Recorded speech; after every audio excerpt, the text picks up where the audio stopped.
नमस्कार, मैं हूं जायरा। एपीएन के लोकप्रिय कानूनी प्रोग्राम लीगल हेल्पलाइन में आपका स्वागत है। इसमें हमारे कानूनी विशेषज्ञ रोजमर्रा की जिंदगी की समस्याओं से जुड़े कानूनी मसलों पर आपकी शंकाओं का समाधान करेंगे। आप फोन करके कानूनी राय ले भी सकते हैं। आज हम आपको चेक बाउंस मामले में आपके अधिकार के बारे में जानकारी देंगे। चेक बाउंस होने पर आप क्या कार्रवाई कर सकते हैं, इसके बारे में हम आपको बताएंगे। चेक बाउंस या चेक का अनादर आज के व्यापारिक युग में आम प्रचलन हो गया है। समय समय पर व्यापारियों को उधार माल देने पर या कोई अन्य व्यवहार करने पर चेक की आवश्यकता होती है। कभी इस प्रकार के चेक बाउंस हो जाते हैं, उस चेक को प्राप्त करने वाले व्यक्ति को भुगतान नहीं हो पाता है।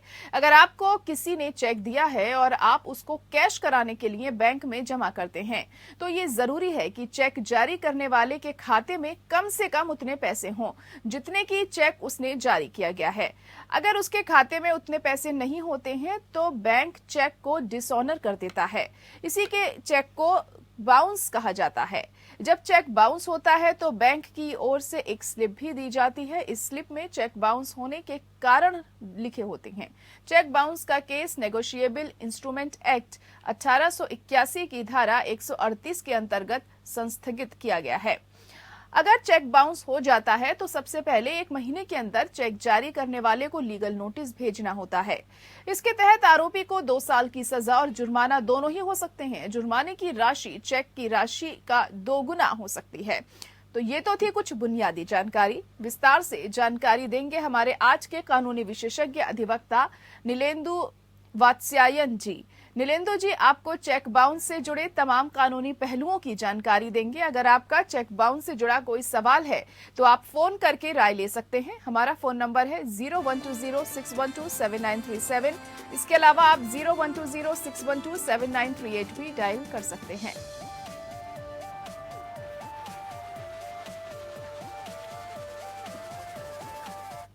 इस वक्त हमारे अधिवक्ता जी हमारे साथ जुड़ चुके हैं। सर, बहुत स्वागत है आपका। और पहला सवाल आपसे यही जानना चाहेंगे कि चेक बाउंस की कानूनी परिभाषा क्या होती है?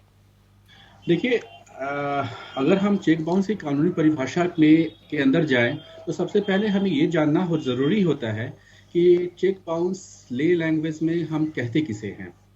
जब हम किसी व्यक्ति विशेष को चेक इशू करते हैं या चेक जारी करते हैं तो उस व्यक्ति विशेष के अगेंस्ट में हमारी एक देनदारी होती है और उस देनदारी को फुलफिल करने के लिए, पूर्ण करने के लिए हम उसको चेक इशू करते हैं। और चेक इशू करने के बाद जब वो जिसके फेवर में चेक इशू किया जाता है, वो जब अपने बैंकर के पास में चेक को ले जाता है इनकैश करने के लिए, और उस इनकैशमेंट के दरमियान उसे पता चलती है कि चेक जो है वो ऑनर नहीं होकर के डिसऑनर हो गया है, अर्थात बाउंस हो गया है जी। तो वो चेक बाउंस हम उसे कहते हैं। चेक बाउंस जनरली जो होता है वो इनसफिशिएंट ऑफ फंड्स की वजह से होता है और इनसफिशिएंट फंड्स के अलावा स्टॉप पेमेंट भी इसका एक मुख्य कारण होता है। Now, I would like to come under section 138 of Negotiable Instrument Act, जो ये कहता है कि जब कोई व्यक्ति किसी चेक को किसी व्यक्ति को जारी करता है और वो जो चेक अमाउंट जो जारी किया जाता है किसी एग्रीमेंट के आधार पे या किसी डेट के आधार पे, डेट को फुलफिल करने के लिए चेक जारी किया जाता है, और जब चेक जारी करने के बाद चेक को रिप्रेजेंट किया जाता है तो चेक हमारा ऑनर होता है, तो वेल एंड गुड है। और अगर वो डिसऑनर हो जाता है तो उसे हम चेक बाउंस कहते हैं। जी जी। कॉलर सर हमारे साथ इस वक्त जुड़ चुके हैं। मैम, थोड़ा सा मैं इसको और एक्सप्लेन करना सर, हम चाहूंगा। आपके बिल्कुल हम सुनेंगे। माफी के साथ आपको रोकना चाहूंगी। यहाँ पर एक कॉलर हमारे साथ जुड़ चुके हैं अयोध्या से। सवाल पूछ सकते हैं आप अपना। हेलो जी जी, सवाल पूछिए। आनंद पांडे बोल रहे हैं मैम, अयोध्या से। जी आनंद, कहिए। मैम, अगर चेक बाउंस अगर किसी गाड़ी कंपनी में अगर हम दिए हैं, चेक दिए हैं, अगर हम वहाँ पे बाउंस हो जाता है तो अगर हमारा मतलब कि वो पेमेंट नहीं होता है, उस टाइम हमारे अकाउंट में पेमेंट नहीं होती है, तो क्या उसके बारे में क्या हो सकता है? मिस्टर पांडे, आपका सवाल ये है कि आपने चेक कोई दिया ये किसी फाइनेंशियल इंस्टीट्यूशंस को अगेंस्ट द जी loan of vehicle, right sir? Sir, yes sir. और जी वो चेक आपका बाउंस हो जाता है। जी तो चेक बाउंस होने के साथ ही हम ये प्रिज्यूम कर लेते हैं कि आपने वो चेक बाउंस का जो इंग्रेडिएंट्स है वो आपके द्वारा फुलफिल हो गया है, और आप एक ऑफेंडर हो गए हैं।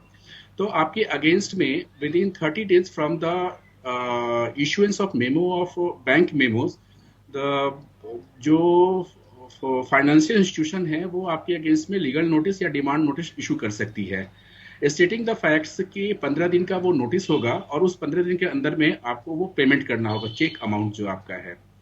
और अगर आप 15 दिन के अंदर में पेमेंट नहीं करते हैं तो 15 दिन के बाद से 30 दिन का हमारा अवधि 30 दिन की हमारी अवधि होती है, और उस अवधि के तहत आपका जो फाइनेंशियल इंस्टीट्यूशन है वो आपके अगेंस्ट में कंप्लेंट लॉन्च कर सकता है with in the jurisdiction of the court. बिल्कुल। तो आनंद जी, उम्मीद है आपको जवाब मिल गया होगा और हम भी आगे बढ़ते हैं। अब नीलेंदु जी, अब आप अपनी बात पूरी कर सकते हैं जैसे कि आप पहले बता रहे थे। राइट्स मैम, जी मैं ये कह रहा था कि चेक जो बाउंस होता है वो जनरली बाउंस होता है ड्यू टू इनसफिशिएंट फंड्स। जब हमारे खाते में पैसे नहीं होते हैं according to the cheque amount, तो वो चेक हमारा डिसऑनर होता है या बाउंस होता है। दूसरी चीज, तब ये बाउंस होता है जब इशूअर ऑफ द चेक, जो चेक इशू करता है, या ड्रॉवर ऑफ द चेक, जो चेक इशू करने वाला होता है, अगर उसका डायरेक्शन होता है कि such and such cheque should not be paid by the bank, तो with the direction of the cheque जी दैट चेक वाज स्टॉप्ड। तीसरी चीज होता है मिसमैच ऑफ सिग्नेचर। जी जब सिग्नेचर मिसमैच होता है खाते के सिग्नेचर के अकॉर्डिंग, तो उस केस में भी चेक हमारा जो होता है वो बाउंस कर जाता है। जी और चौथी और बड़ी ही स्पष्ट शब्दों में हम ये बोले कि चेक डिडोनर जो होता है वो कोर्ट ये मान के चलती है कि इनका ये इंटेंशन ही था जी चीट करने का, जिसके फेवर में चेक इशू किया गया है, जी और उसी इंटेंशन के तहत चेक इशूअर के अगेंस्ट में कार्रवाई शुरू होती है। जी जी नीलेंदु जी, चेक कौन जारी कर सकता है? डेफिनेटली चेक जो जारी करता है जिसके अगेंस्ट में डेट होता है या कोई लाइबिलिटी होती है for enforcement of any agreement, but as far as the debt and enforcement of liability is concern, it should be enforceable by law. जी The moment law will not recognize any date or any agreement, that will be considered as a null and void. जी जी तो जिसके against में एक valid date और एक valid enforceability होती है, valid agreement होता है, that can be issue a check to the पेई। एक कॉलर इस वक्त जुड़ चुके हैं हमारे साथ, मनोज अवस्थी। मनोज, अपना सवाल पूछ सकते हैं आप। जी मैम, मेरा सवाल ये था मैडम, मैंने 2011 में एक प्रॉपर्टी खरीदी थी। हेलो जी जी, हम सुन पा रहे हैं आपको, कहिए। जी हाँ, मैंने 2011 में एक प्रॉपर्टी खरीदी थी जिसमें परचेज के देश तक आज तक हम लोग रहते चले आ रहे हैं, लेकिन उस प्रॉपर्टी को जिससे मैंने खरीदा था उसने मॉर्गेज रखा हुआ था और उसकी भी किस्त वो लोग आज तक पटाते चले आ रहे थे, लेकिन अब वो उन लोगों ने पटाना बंद कर दिया है। तो मुझे उनका लोन DHFL से था, तो मुझे उसकी तरफ से पोजेशन नोटिस आया है मेरे प्रॉपर्टी के एड्रेस पे, लेकिन नाम है विक्रेता का जिससे मैंने खरीदा था, और मेरा भी ऑलरेडी एक्सिस बैंक से होम लोन है जिसको भी मैं अभी तक पटाते चला आ रहा था। तो इस परिस्थिति में अब मेरे लिए क्या रास्ता बचता है? सर, क्या सलाह इन्हें देना चाहेंगे? इस परिस्थिति में आपके पास एक सलाह ये होगा कि जो आपके पास में जो नोटिस आई हुई है उस नोटिस का आप प्रॉपर जवाब दें और विद फैक्ट्स। क्योंकि आप इस केस में आपने कोई चेक इशू नहीं किया है तो आपकी कोई लाइबिलिटी नहीं बनती है as far as the cheque bounce is concern, but as far as the your facts is concern, जहां आपके फैक्ट्स रिक्वायर्ड हैं एक्सप्लेन करने की, तो उस नोटिस का जवाब देना जरूरी है आपके लिए। जी, तो उम्मीद है मनोज जी आपको जवाब मिल गया होगा। और हम भी आगे बढ़ते हैं। अब नीलेंदु जी, आपसे ये जानना चाहेंगे कि नेगोशिएबल इंस्ट्रूमेंट एक्ट के तहत क्या कुछ हो सकता है, जैसे पहले भी आपने बताया था, इसी बारे में थोड़ा विस्तार से जानना चाहेंगे। नेगोशिएबल इंस्ट्रूमेंट एक्ट के तहत क्या कुछ हो सकता है जी मैम?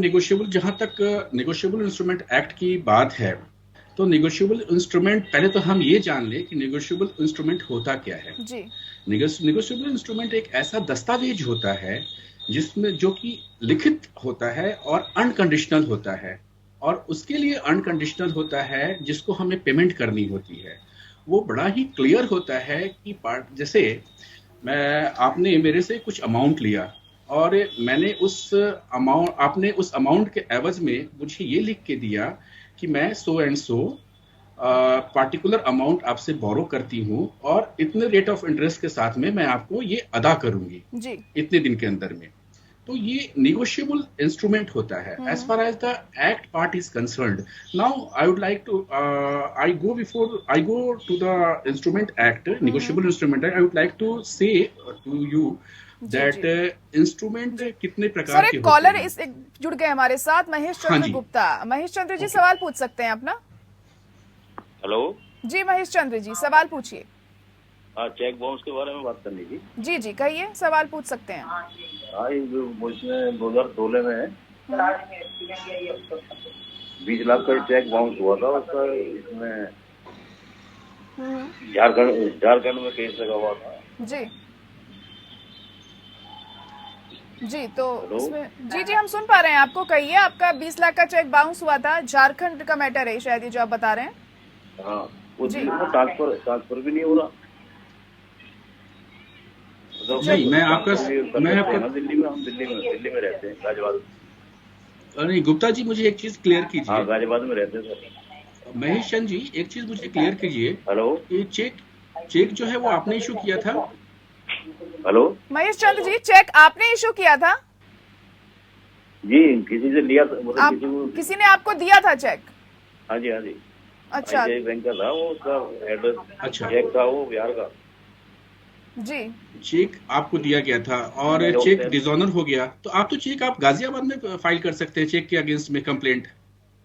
क्योंकि आज की डेट में बड़ा क्लियर कट लॉ है कि जहां पे कंप्लेनेंट का जहां पे बैंक एड्रेस होगा या जहां कंप्लेनेंट बैंक के खाते को मेंटेन करता है, वहीं पे उसका जुरिडिक्शंस बनता है कंप्लेंट फाइल करने का।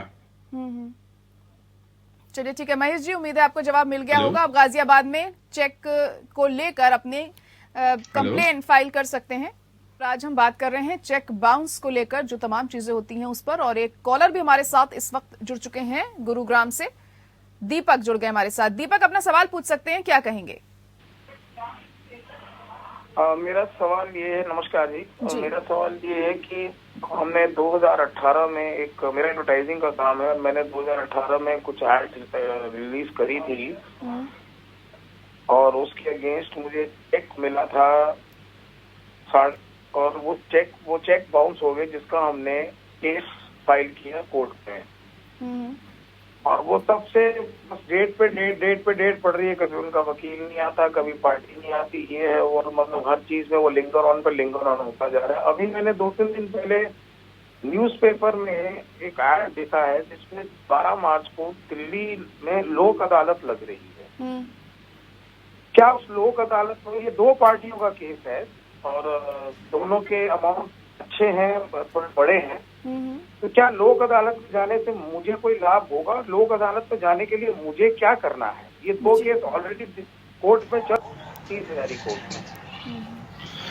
सर दीपक जी, जहां तक मुझे समझ में बात आई कि आपने ये पूछना चाहा कि लोक अदालत लगने वाली है 12 तारीख को, आपको वहां जाने से लाभ होगा या नहीं होगा, यही है ना? जी यही पूछना चाह रहे हैं। देखिए, अब आप अपने कंसर्न कोर्ट को रिक्वेस्ट कीजिए कि पार्टिकुलर जो हमारा मैटर है, ये मैटर हम लोक अदालत में रेफर करना चाहते हैं, और उस लोक अदालत में रेफर जब वो पार्टिकुलर कोर्ट आपकी कर देगी, तो वहां पे उस 12 तारीख को डेट निर्धारित और समय निर्धारित भी होता है, उस समय जाइए, अक्यूज भी आए रहेंगे और वहां पे आपका मैटर का सेटलमेंट हो सकता है। ये बहुत अच्छी अपॉर्चुनिटी है। लोक अदालत नेशनल लेवल पे लोक अदालत ये ऑर्गेनाइज की जा रही है और वहां जाकर के हमें इसका लाभ जरूर उठाना चाहिए। बिल्कुल दीपक जी, आप इसका लाभ उठा सकते हैं। बहुत शुक्रिया हमें कॉल करने के लिए। नरेंद्र जी, अब अगला सवाल ये जानना चाहेंगे आपसे कि चेक बाउंस होने पर किस तरह की कानूनी कार्रवाई हो सकती है? क्या आप क्रिमिनल केस भी दायर कर सकते हैं ऐसे में? ये बड़ा ही अच्छा और इंटरेस्टिंग सवाल है मैम। क्रिमिनल, जहां तक रहा सवाल क्रिमिनल केस दायर करने का 138 की जगह पे या 138 के साथ में क्रिमिनल केस दायर करने का रहा, तो जब हम आईपीसी के तहत जाते हैं किसी कंप्लेंट को लॉन्च करने के लिए इस ऑफेंस के रिगार्डिंग या इस ऑफेंस के अगेंस्ट में, तो हमारे पास एक सेक्शन होता है 420 चीटिंग। तो उस 420 के अगेंस्ट में, 420 के अंडर में हम पार्टिकुलर ऑफेंस के अगेंस्ट में हम कंप्लेंट दायर या एफआईआर लॉन्च करा सकते हैं। लेकिन जहां तक रहा सवाल इंग्रेडिएंट्स ऑफ 420 का, तो 420 ये कहता है कि आपको चीटिंग का इंटेंशंस जो है वो प्रूफ करना पड़ेगा। You have to proof the intention of the cheatings of the accused or a drawer of the check. But as far as the 138 is concerned, there is no need to prove the intention of the drawer of the check for cheating the complainant. So as far as my opinion is concerned, आप तो 420 के तहत में जाए, इससे better है कि आप 138 के ऑप्शंस को अवेल करें। It would be very convenient process ma'am. जी जी। इसके अलावा चेक बाउंस में सजा या जुर्माने का क्या कुछ प्रावधान कहा गया है? जी जी मैम, सजा और जुर्माने के रिगार्डिंग ये है कि द मोमेंट वी इशू और any person issue a cheque to a particular person, after issuing a cheque, when the particular cheque got dishonoured, that at that circumstances up to 2 years is there of penal provisions. Up to 2 years. It may be 3 months, 2 months, 4 months, 5 months, 6 months, whatsoever, but maximum punishment is 2 years up to. As far as the fine is concerned, there is a fine is also a provisions with regard to the 138 penal provision is concerned. That fine may be both, or amount of the fine will be the twice of the check amount, or any punishment may be granted by the honorable court, concerned court. जी, तो भाई जो cheque bounce होने पर कानूनी प्रक्रिया होती है उसे कैसे शुरू किया जाता है? इसके रिगार्डिंग मैं ये कहना चाहूंगा कि चेक जब हमारा डिसऑनर होता है या बाउंस होता है, तो हमारे पास 30 डेज की का लिमिटेशन होता है। विद इन 30 डेज हम एक नोटिस इशू करते हैं जिसको हम लीगल नोटिस या डिमांड नोटिस कहते हैं, और उस लीगल नोटिस में हम 15 दिन का समय देते हैं किसको, जिसने चेक डिसऑनर कराया है या जिसने जो चेक इशू किया, मतलब ड्रॉवर या जिसको पेमेंट करना है, उसको 15 दिन की हम नोटिस देते हैं। और उस 15 दिन की नोटिस के अंदर में अगर वो चेक अमाउंट वो पे कर देता है, तब तो कंप्लेंट फाइल करने का कोई सीन नहीं बचता है। But the moment he cross the 15 days, तो उसके बाद से जो पेई होता है या होल्डर ऑफ द चेक होता है, वो उसका एंटाइटलमेंट बढ़ जाता है for filing a complaint against the hello जी जी, हम सुन पा रहे हैं आपको। Yes, for filing the complaint against the drawer of the cheque. और वो जो समय होता है वो 30 डेज का हमारे पास में होता है। 30 दिन की अवधि के अंदर में हम कंप्लेंट फाइल कर सकते हैं किसके अगेंस्ट, जिसने चेक डिसऑनर कराया है। जी जी, चलिए नीलेंदु जी, बहुत शुक्रिया हमारे साथ जुड़ने के लिए और बहुत अहम जानकारी आपने दी हमारे दर्शकों को। एक चीज मैं और ऐड करना चाहूंगा इसमें। एक बड़ा अच्छा अमेंडमेंट आया है हमारे नेगोशिएबल इंस्ट्रूमेंट एक्ट में, 2018 का ये अमेंडमेंट है, और ये कहता है सेक्शन 143A, सेक्शन 143A जो बात करता है, वो बात करता है ma'am power to direct interim compensation.